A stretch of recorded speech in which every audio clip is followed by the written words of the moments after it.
Mr. Dwarkanath, welcome to the series Dialogue with Darwin. Thank you so much for joining us today. Thank you for inviting me here. Great. This is a series where we wanted to invite thought leaders from the industry. And as a company, since we stand for evolution, right, and to keep evolving every day, we wanted to understand what is one thing about you that has changed drastically from the day you started your career to now. I have been associated with one company over 40 years, but my company's name has changed 4 times. Years of service sometimes can be just a number, but I think quality of experience is more important. I embrace the principle or the concept of art of tough love. I used to be very soft, but I used to so very rule minded because I have management and law. This is the rule book says I'll follow as a young and energetic person. But later with the experience, with the incidents, and I've learned it, you can be tough on issues, but you can be soft on people. But last 25 years, for me, the transformation change is what I've learned from my mentees. When I said mentees, a lot of reverse mentoring takes place. I think if I have to be relevant today, after serving in the corporate for 49 years, I need to be contextual, understand what is happening at the ground level rather than thinking at a 30,000 feet. I think you have to build the future not only from your successes, mostly from your failures. There is so much change happening. You're probably the constant that gives the strength to those organizations which has changed 4 times name-wise. In this 5 decades, how did you see an organization's approach towards talent change? Significant change. Fortunately, I started in a company which believed in talent. They believed in the human resources development even in those days. But how the things have changed is the talent doesn't mean only the top management. Talent can be at any level. It's everyone committed, everyone contribute. And any development of any leader today is not based on what he has achieved, how many people you have developed, groomed, and nurtured. Whether they worked with you or they're working somewhere else, in a way they are contributing to the corporate world and to the country.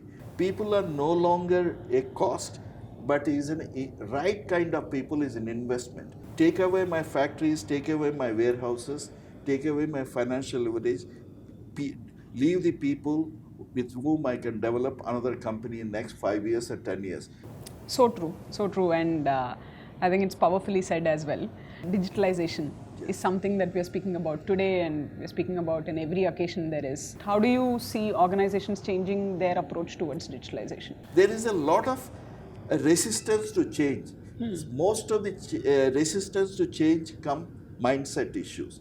Because if the leaders are not comfortable, they would not encourage it. So it is to change in the mindset of the top management or the key opinion leaders is most important. The digitalization has taken a very fast leaping changes, but unfortunately the people skills have not coped up with this. Earlier, if you take our 10 years plan, then we came to 5 years plan, then we came to 3 years plan. Now it's a rolling plan. I'm sure an organization like Darwin Box is not only doing a great service to bring the digitalization in, to make it more practicable, sensible, but also to educate and impart that training to make people to understand. Rightly said, it was automation once and it is digitalization now, which needs that upgrade in skill set. What is one book you would absolutely recommend your mentees to read? Good to Great by Jim Collins. It talks about a level 5 leader is one who demonstrates personal humility and professional commitment. What is one resolution that you have taken for 2020?